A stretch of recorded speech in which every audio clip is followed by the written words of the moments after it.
योग जो कि प्राचीन काल से चला आ रहा है और भारत की एक प्राचीन ज्ञान परंपरा से जुड़ा हुआ विषय है।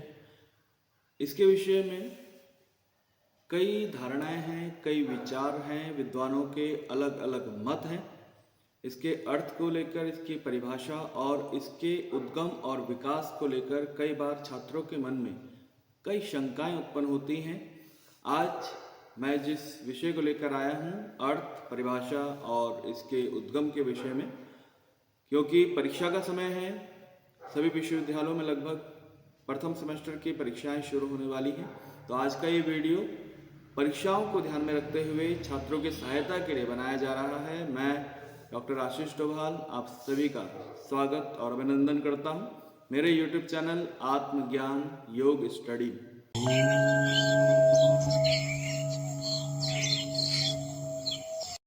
सभी जानते हैं कि जब दो वस्तुएं आपस में मिलती हैं उसको योग कहा जाता है।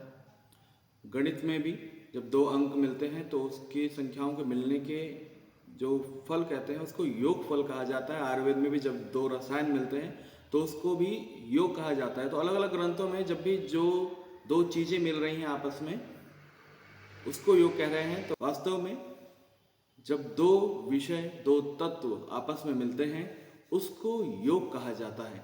यौगिक दृष्टिकोण से देखा जाए तो स्थूल से सूक्ष्म को जोड़ना, अव्यक्त से व्यक्त को जोड़ना, अपने आप को ईश्वर से जोड़ना, अपनी व्यक्तिगत चेतना को ब्रह्मांडी चेतना के साथ जोड़ना ही योग कहा जाता है। अगर इसके अर्थ को देखा जाता है तो इसके अर्थ को भी अलग अलग भागों में हम डिवाइड कर सकते हैं। कई बार जो हमारे छात्र हैं वो थोड़ा संशय में आ जाते हैं कि किस तरह से हम इसके अर्थ को याद करें। योग के अर्थ को अलग अलग भागों में बांटकर आसानी से समझा जा सकता है। जैसे कि हमने अभी बताया, शाब्दिक अर्थ कि जब दो वस्तुएं आपस में मिलती हैं उसको योग कहते हैं। दूसरा जो अर्थ है वो है संस्कृत व्याकरण के अनुसार। संस्कृत व्याकरण में जो योग शब्द की उत्पत्ति है उनको तीन आधारों पर, तीन उक्तियों के माध्यम से समझाया गया है, जिसमें कहा गया है कि युज्यते एतत् इति योगा, युज्यते अनेन इति योगा और युज्यते तस्मिन् इति योगा।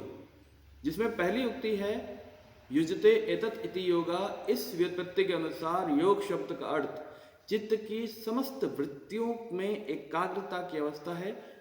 यहाँ योग को कर्म के रूप में प्रस्तुत किया गया है। दूसरी जो उत्पत्ति आती है युज्यते अनेन इति योगा, दूसरी इस उत्पत्ति के अनुसार योग का अर्थ वह है जिससे चित्त की वृत्तियों में एकाग्रता लाई जाती है, वह योग है। यहाँ जो योग है वो कारण कारक के रूप में प्रस्तुत किया गया है। और जो तीसरी व्युत्पत्ति है युज्यते तस्मिन् इति योगा, इस व्युत्पत्ति के अनुसार योग शब्द का अर्थ वह है जहां चित्त वृत्तियों में एकाग्रता उत्पन्न की जाती है, वह योग है।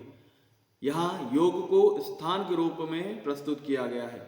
तो इन आधारों पर हम योग को इस तरह समझ सकते हैं कि युज्यते एतत् इति योगः कि जहां चित्त की समस्त वृत्तियों में एकाग्रता आ जाती है, ये एकाग्रता की अवस्था है, इसको कर्म के रूप में प्रस्तुत किया गया है। दूसरी व्युत्पत्ति के अनुसार युज्यते अनेन इति योगा, यानी जिसके माध्यम से चित्त में एकाग्रता लाई जाती है उसको योग कहते हैं। और जहां एकाग्रता लाई जा रही है यानी युज्यते तस्मिन् इति योगा कि इसके अनुसार जहां चित्त की वृत्तियों में एकाग्रता उत्पन्न की जाती है, इसको स्थान के रूप में यहाँ पर प्रस्तुत किया गया है।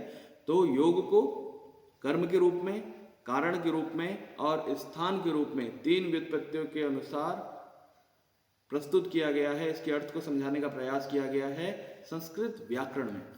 तीसरे भाग में हम पाणिनि व्याकरण के अनुसार योग के अर्थ को समझ सकते हैं।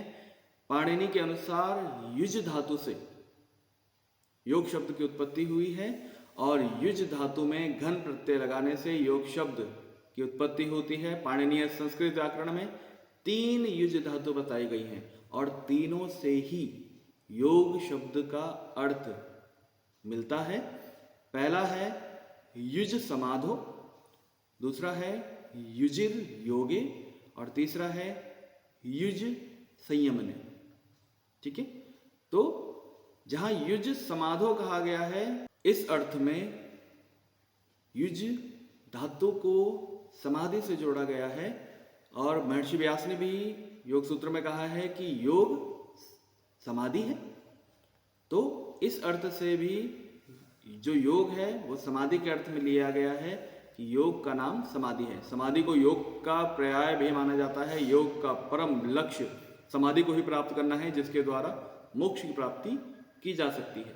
दूसरी जो धातु है युज, उसका अर्थ आता है युजिर योगे, अर्थात कि जो योग युज है वो योग है, यानी मिलता है। जब दो चीजें मिल रही हैं, जिसको कि हमने शुरू में भी बताने का प्रयास किया था कि जोड़ना, मिलना, संयोग, मेल या एक हो जाना, योग साधना के पक्ष में इस धातु का अर्थ थोड़ा गौण माना गया है।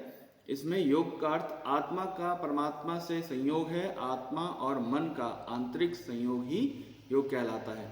और यहाँ पे थोड़ा सा शंका भी उठ सकती है कि आत्मा और परमात्मा का मिलन कैसे होगा, जब वास्तव में आत्मा और परमात्मा तो एक ही हैं, लेकिन अज्ञान के कारण, अविद्या के कारण हम आत्मा और परमात्मा को अलग अलग समझते हैं, परंतु आत्मा का जो संबंध है वो वास्तव में परमात्मा से ही है। तो यहाँ पर इस परिप्रेक्ष्य को, इस परिभाषा को या इस अर्थ को इस तरह से समझा जा सकता है कि जब हम योग के माध्यम से उस अज्ञान को हटा देते हैं तो हमको परमात्मा का दर्शन हो जाता है, अपने आप का दर्शन हो जाता है, उसी को योग कहा गया है। और जो तीसरा अर्थ है युज संयमने, इस धातु का अर्थ संयम या नियंत्रण से है या निरोध करने से है। चित्त का संयमन या निरोध करना ही योग कहलाता है।